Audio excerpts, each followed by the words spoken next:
আমি কমিশনার প্রত্যেক দিন আমার অফিসারদেরকে ইনস্ট্রাকশন দিই, কারোর গায়ে লাঠি উঠাবেন না। আমরা এদেশের পুলিশ, এদেশের মানুষকে সেবা দিতে চাই। তারা দাবি দেওয়ার জন্য আসছে, ভালো কথা।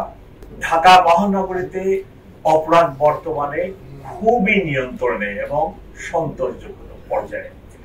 এপ্রিল মে মাসে যে হারে ছিনতাই চাপাতে দিয়ে দিনের বেলা রাস্তায় ট্রাফিক জ্যাম লাগলে করতেছিল, সেই ঘটনা এখন নেই।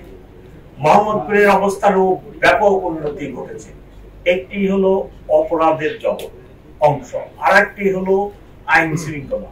আইন শৃঙ্খলা অংশে আমরা বিগত বছর বা গত এক বছরের বেশি রাস্তার আইন শৃঙ্খলা রক্ষাতেই ব্যস্ত সময় কাটাই, এবং এমন কোন গোষ্ঠী নাই যে তারা তাদের দাবি দাওয়া নিয়ে রাস্তায় নামেন নাই, শুধু আপনারা বাদে।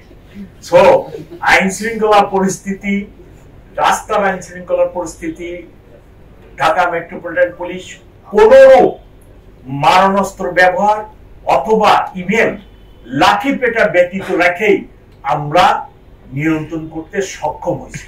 ঢাকা মেট্রোপলিটন পুলিশের পলিসি, আমরা কোনো মানুষের গায়ে লাঠি দিতে চাই না, লাঠি দিয়ে আঘাত করতে চাই না।